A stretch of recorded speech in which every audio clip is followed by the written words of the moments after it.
ये जो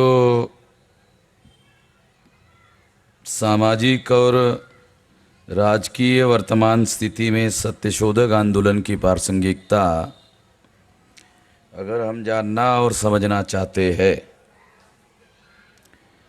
तो जानने और समझने के लिए थोड़ा बैकग्राउंड में जाकर के कुछ बातें हम लोगों को जानना होगा और फिर उसके आधार पर वर्तमान परिस्थिति की समीक्षा करके उसकी प्रासंगिकता के बारे में कुछ बातें आप लोगों को बताना चाहूँगा। 1848 को ज्योतिराव फुले ने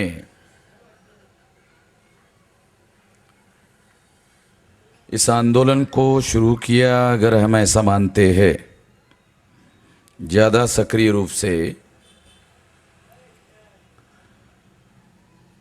तो इसका अगर कैलकुलेशन किया जाए 11 अप्रैल 1827 को ज्योतिराव फुले का जन्म हुआ, ऐसा विद्वान लोगों ने रिसर्च करके इस तारीख को निश्चित किया। इस हिसाब से अगर देखा जाए तो 1948 को ज्योतिराव फुले की उम्र 21 साल की थी।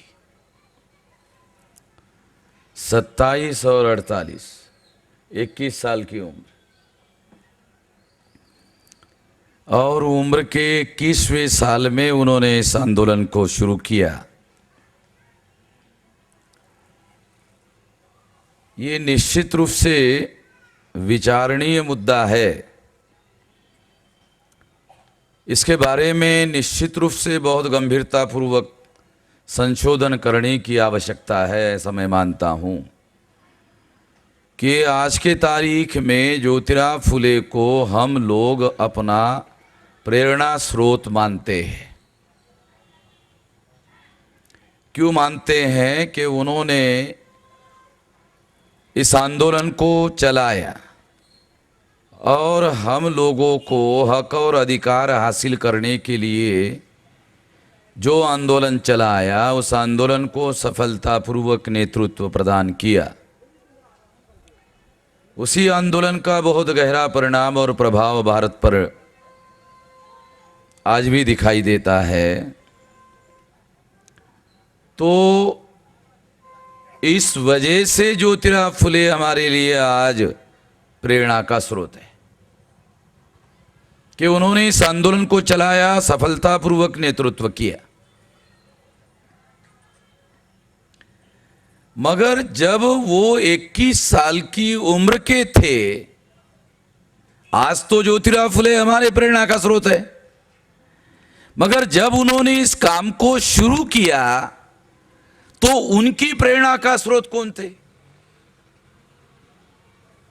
ज्योतिराव फुले, जब हम अपना काम शुरू करना चाहते हैं, शुरू करते हैं, तो अपने प्रेरणा स्रोत को ढूंढने की कोशिश करते हैं। ज्योतिराव फुले ने जब अपना कार्य शुरू किया तो उनको भी प्रेरणा की जरूरत पड़ी होगी। हर व्यक्ति को जरूरत होती है, और मैं ऐसा मानता हूं कि ज्योतिराव फुले को भी प्रेरणा की जरूरत थी। आज ज्योतिराव फुले हमारी प्रेरणा का स्रोत है, मगर उस समय जब वो 21 साल के उम्र के थे तो निश्चित रूप से ये कार्य को आगे बढ़ाने के लिए ज्योतिराव फुले को प्रेरणा की जरूरत थी। मुझे लगता है इसके बारे में, इसके पहले जो मुद्दा मैं उपस्थित कर रहा हूं, इसके पहले मेरे कभी पढ़ने में नहीं आया, और मैं ऐसा मानता हूं कि यहां जो भी उपस्थित लोग हैं उनके भी पढ़ने में इस तरह की कोई बात इसके पहले आई होगी, ऐसा मुझे नहीं लगता। एक नई बात मैं आज आप लोगों को बताना चाहता हूं कि ज्योतिराव फुले को प्रेरणा की जरूरत थी, और ज्योतिराव फुले ने अपने लिए प्रेरणा ढूंढने की कोशिश की, और वो प्रेरणा उनको छत्रपति शिवाजी महाराज में मिली। ये बात भी मुझे नहीं लगता कि ज्योतिराव फुले के जीवन चरित्र में, मैंने भी बहुत सारा लिटरेचर पढ़ा है, पढ़ते रहता हूं, मगर ये बात मुझे, ये ऐतिहासिक सत्य है, ये ऐतिहासिक तथ्य है, ये हिस्टोरिकल फैक्ट है। ज्योतिराव फुले रायगढ़ में गए और छत्रपति शिवाजी महाराज की जो समाधि थी उस पर झाड़ झंकड़ बढ़ गए थे, उसको उन्होंने साफ किया और साफ करके श्रद्धा सुमन अर्पित करके वहां से उन्होंने प्रेरणा को ग्रहण किया और प्रेरणा को ग्रहण करके अपने कार्य को प्रारंभ किया। मैं ऐसा मानता हूं कि अगर मराठी भाषा में अगर बोला जाए तर ज्या प्रकारे 18 पगड जातीच्या लोकांना छत्रपती शिवाजी महाराजांनी आपल्या रयतेचं स्वराज्य निर्माण करण्यासाठी एकत्रित केलं होतं, हे सूत्र ज्योतिराव फुलेंनी आपल्या जीवनामध्ये, आपल्या चळवळीमध्ये 18 पगड जाती लोकांना एकत्रित करण्याचं जे सूत्र त्यांनी आपल्या चळवळीमध्ये आणलं, मला असं वाटते हे सूत्र त्यांनी छत्रपति शिवाजी महाराजांकडूनच उचलले। इसके बारे में भी मेरे कोई पढ़ने में नहीं आया, जो भी लिटरेचर अवेलेबल है इसके बारे में मेरे जानकारी में नहीं है। मगर अगर आप लोग ज्योतिराव फुले ने जो पवाड़ा छत्रपति शिवाजी महाराज पर लिखा, उस पवाड़ा में जो विचारधारा ज्योतिराव फुले ने उस पवाड़े में जो विचारधारा लिखी, उससे ऐसा लगता है कि ज्योतिराव फुले को छत्रपति शिवाजी महाराज से प्रेरणा मिली और इन लोगों को जोड़ने का जो विचार है, वो जोड़ने का विचार भी छत्रपति शिवाजी महाराज से ही मिला। इस हिसाब से मैं ऐसे मानता हूं कि छत्रपति शिवाजी महाराज में ज्योतिराव फुले ने अपना प्रेरणा स्रोत ढूंढा। इस दृष्टि से ज्योतिराव फुले के गुरु छत्रपति शिवाजी महाराज थे। हम लोग बाबा साहब आम्बेडकर के गुरु ज्योतिराव फुले थे यहाँ तक बात बताते हैं, ये बात भी मैं ऐसे मानता हूँ। इस तरीके से, इस दृष्टिकोण को ध्यान में रखते हुए ऐसा विश्लेषण भविष्य में आना चाहिए, ऐसा मैं मानता हूं। इस तरीके से विश्लेषण लाया जाना चाहिए ताकि ज्योतिराव फुले का जो जीवन संघर्ष है, क्या वो जीवन संघर्ष और उसकी प्रेरणा, उसका विस्तार और उसका डिटेल छत्रपति शिवाजी महाराज के जीवन संघर्ष में हमें उपलब्ध होता है या नहीं होता है, इसका अध्ययन करने के लिए हमको बहुत सारा मटेरियल उपलब्ध हो सकता है। एक तो इस वाड़े में मैं पहली बार आया और ये सत्यशोधक आंदोलन की प्रासंगिकता विषय पर भी मैंने इसके पहले कभी कोई भाषण नहीं दिया।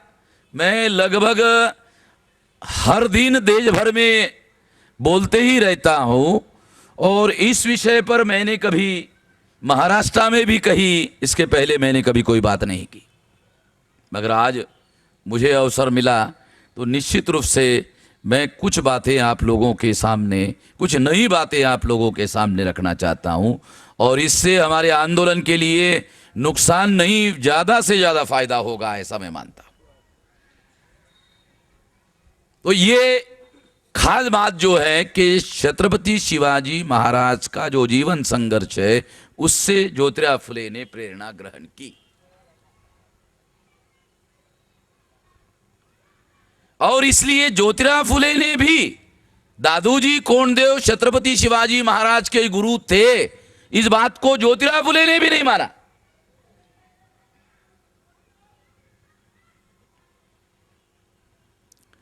ये बहुत महत्वपूर्ण बातें हैं और इस बात को ज्योतिराव फुले ने भी नहीं माना, शाहू महाराज ने भी नहीं माना।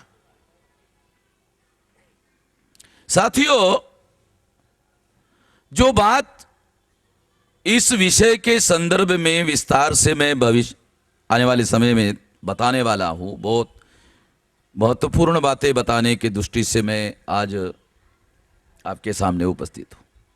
सत्यशोधक आंदोलन, उस आंदोलन की प्रेरणा, उस आंदोलन की विचारधारा, ये हमारे लिए बहुत मूल्यवान ऐतिहासिक विरासत है। ये कोई साधारण बात नहीं है, ये बहुत बड़ी विरासत है। मैं ऐसा मानता हूं कि ब्राह्मण लोगों ने इस बात को सही तरीके से समझने की कोशिश की कि ज्योतिराव फुले ने छत्रपति शिवाजी महाराज में अपना प्रेरणा स्रोत ढूंढा।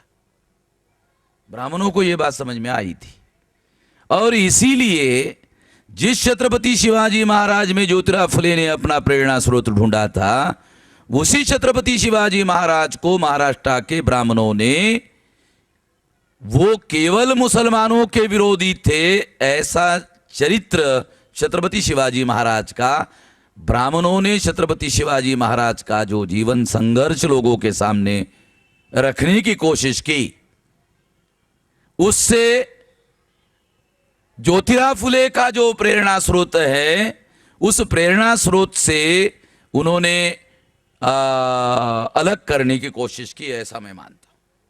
और ये कॉन्शियसली कोशिश किया गया है, योजनाबद्ध रूप से कोशिश किया गया है।